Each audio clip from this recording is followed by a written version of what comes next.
In my life, I've heard many horrible words. Of course, some of them were directed at me. You're a single woman, you're a scumbag. But I've yet to hear an insult as bad as the one my brother-in-law used on me.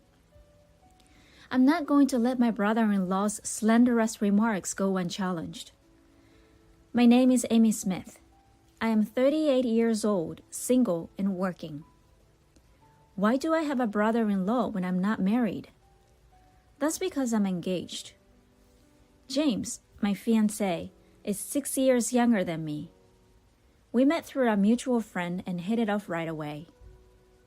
I have a very hectic work schedule, and I often have to work on my days off. I met James in the midst of such hard work, and when I am with him, I could relax and spend time together.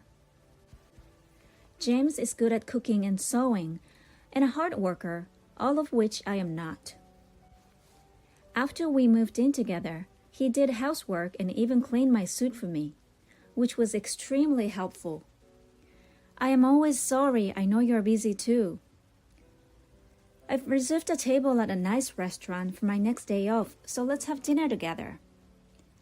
It had become a habit for me to treat James to dinner like this, for the hard work he puts in every day, with the money I earn from my hard work. Don't worry about it. I can leave my job on time, and I'm not nearly as busy as you. Most importantly, I do housework because I enjoy it. James always says to me, "How are your family's plans for our upcoming meeting?" We had already met each other's parents shortly after our engagement, but we wanted to throw a dinner party for both families to get to know each other. James has one older brother, while I have two younger siblings. Instead of meeting at the wedding, both families suggested that we get to know each other beforehand. So we decided to bring both families together, parents and siblings included. "I'm sorry, but my brother can't come because of his work," James explained. "I know you're also busy with work, so please accept my apologies." "Your brother is a very talented lawyer, isn't he?" I asked James, who bowed his head. "I wish I could have met him, but if he's busy, then it can't be helped. We can meet at the wedding." In fact, I wasn't too worried, because I thought it was important for the couple and parents to get together, even if the siblings couldn't. My brother can be cold to people, so even if he does come, I'm worried that he might be rude, James said. He appeared tense. On the day of the party, my brother-in-law was, as it turned out, not present. James looked relieved that his brother wasn't there. My brother and sister were both there, and it turned out to be an enjoyable party. My parents-in-law and I had a good time, and my siblings seemed to be like James, which relieved me. It was a fantastic opportunity, and I only wish I had met my brother-in-law. The day came to an end with that in mind. I never imagined that when I met my brother-in-law later, I would think he was such a rude person and that it was a good thing I didn't meet him at the dinner party. My mother and I were at the university hospital one day. My mother wasn't feeling well, so she was referred to this university hospital for a thorough examination after visiting a clinic near my parents' house.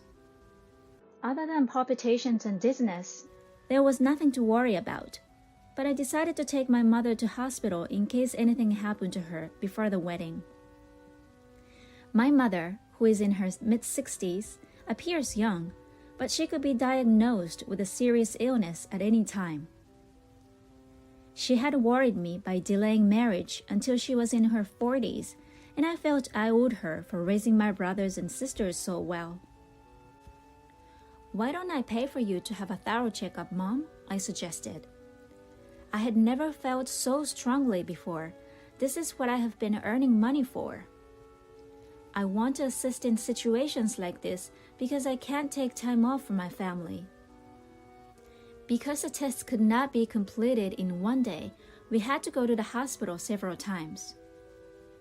The tragedy occurred during the second of several hospital visits.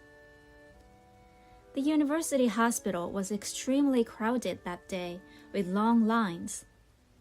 My mother and I were waiting for a turn with a cup of hot tea in a space away from the waiting area where we could eat and drink. My phone then rang. It could be a work call.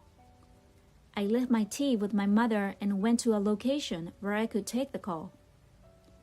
It was indeed a work-related call. It was a call to check that I was not going to change my surname at work when I joined the family register. I returned to my mother after the phone call and I heard some yelling. What was she screaming at in the hospital? I hope my mother is all right. When I realized the yelling was aimed at my mother, I dashed over to her. My mother rose from her seat and bowed repeatedly to the man in the suit. Who is he? He was wearing an expensive-looking suit as well as a luxurious-looking watch and shoes. Pullback hair, full of pride. The man who is yelling at my mother looks like a debt collector. He didn't appear to be my mother's friend, so I inquired as to what was going on. Excuse me for interrupting, I said. Did my mother harm you in any way? The man shifted his gaze to me and examined me from head to toe. She placed a cup of tea or something on the seat, and when I sat next to her, it fell and stained my suit. What are you going to do? I have business after this. I examined his suit more closely, and it did appear to be slightly damp. I apologized sincerely. Let me pay for the dry cleaning. I tried to say, but the man was unconvinced and interrupted me, yelling even louder. The man shouting inside the hospital naturally drew a lot of attention. A few nurses came out, and a crowd quickly gathered. I'll let you off with a cleaning fee, the man said, perhaps realizing that the situation had evolved. Do you have any contact details? How can I contact you? He inquired. Oh no, I didn't have my business card. I always have on hand on days like this. A security guard called out to me. Are you all right? Is everything in order? Is there a problem? The gentleman clicked his tongue and tossed his business card at my feet. Make sure you call me, he said. There's no point in fleeing. I have a close relationship with this hospital, and I'm sure they will share your information with me. What on earth is going on? My mother and I are both sorry.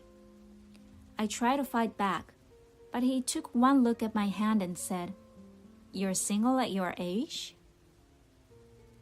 Women are said to have an expiration date, but you're not only expired, you're unsold industrial waste. You're like raw garbage, a single woman. He was rude once more. As I was about to respond to the insult directed not only at me, but at my mother, the man took off running to avoid being pursued by the security guard. What's up with that impolite demeanor? I'm furious. My gut was churning with disappointment over not being able to protect my mother and the rude man's comment. I bowed lightly to onlookers and security guards who had rushed to the scene out of concern and picked up the business card that had fallen at my feet. I was curious as to who the jerk was. I was perplexed as I read the name and title. So that's what all of this was about. I canceled the checkup and returned home, prioritizing my mother's mental health care. I'll never forget that guy. I'm sure I'll make him regret his rant against me and my mother. I went to the courthouse about a week later. Of course, it wouldn't be like in America, going to court over a stain on a suit. I saw a man I recognized walking toward me from the end of the main hall as I moved through the familiar halls, my heels clacking on the floor. I knew it. What should I say to him? I wondered. As I was thinking, he looked up at me as I passed him and said, "You're the trashy single woman from the other day, aren't you? You've got to be kidding me. What exactly are you doing here? This isn't the place for you." Yes, this is the same man who assaulted my mother and me the day before. I wanted to say something harsh to him right now, but I have an evil side to me. Every day I think about how I want to completely destroy evil by using my strong sense of justice. Oh, I'm very sorry about the other day. I believe you are Tom Dixon of the Honeywell Law Office. I brushed aside his rude outburst as I remembered his business card that had been thrown at me the day before. The man took offense and started talking about the suit incident, his mouth twisting in a nasty way. "I had an appointment with a client at the hospital after that," he explained, "and you embarrassed me." I don't understand how a trashy woman like you could stain someone's suit and then not call me back. Dixon worked as a lawyer.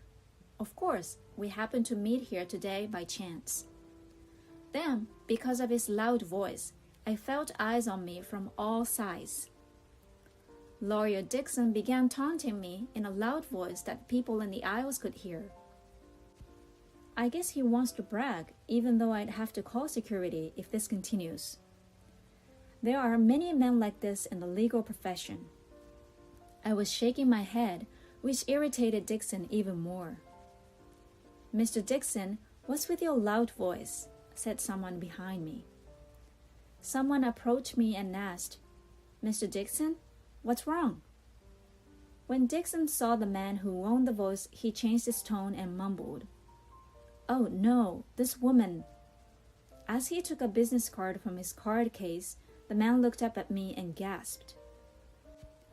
When I picked up his business card, it said, "Attorney Honeywell, partner at Honeywell Law Office."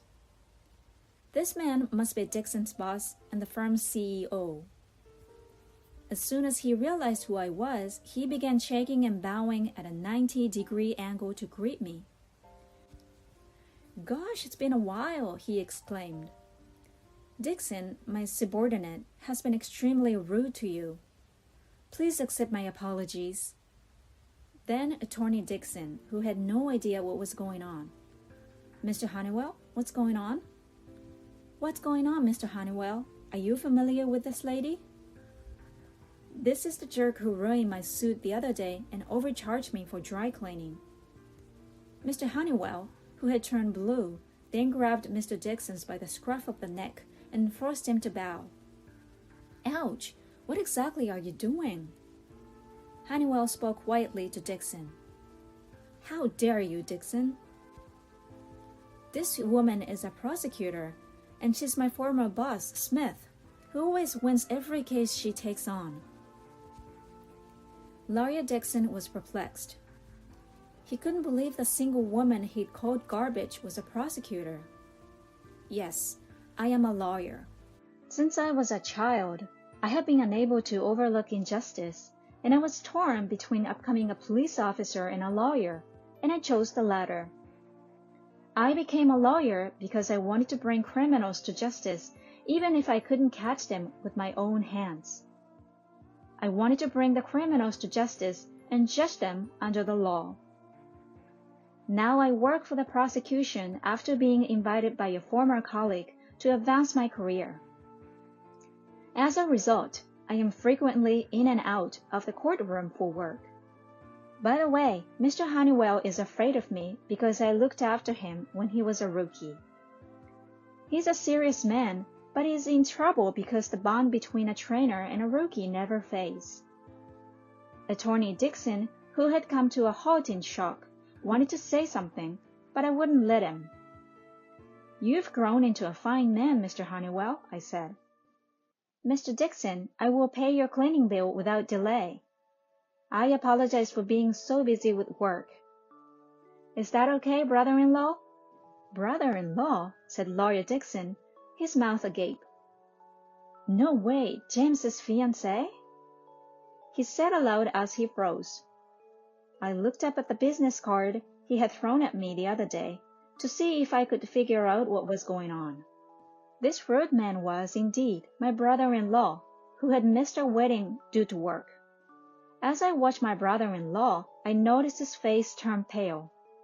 As a lawyer, you know that comments like, "A single woman is garbage," are considered insulting. I was prepared to pay for the dry cleaning, but your response was appalling. You can be sentenced to 1 year's imprisonment or a fine of no more than $3,000, or both. Which do you prefer? As I said this, I smiled. Attorney Dixon finally fell to his knees and bowed his high head, realizing that his position was in jeopardy. Please forgive me if the press finds out. I suppose assertive lawyers are more aware of the media. Sometime later, I had a successful wedding and now thoroughly enjoying newlywed life. James is now a full-time house husband, and I am more able than ever to devote myself to work for my family. My brother-in-law apologized several times to my mother and I and offered to settle the case. But I decided to ask him to write off the dry cleaning bill and forget about it. I could make the money on my own. My brother-in-law didn't attend the ceremony, most likely because he felt awkward. My brother-in-law's business has suffered significantly due to his attitude toward us, as well as complaints from other customers. I suppose bad deeds are exposed. I promised myself that I would protect this life so that we can continue to support each other.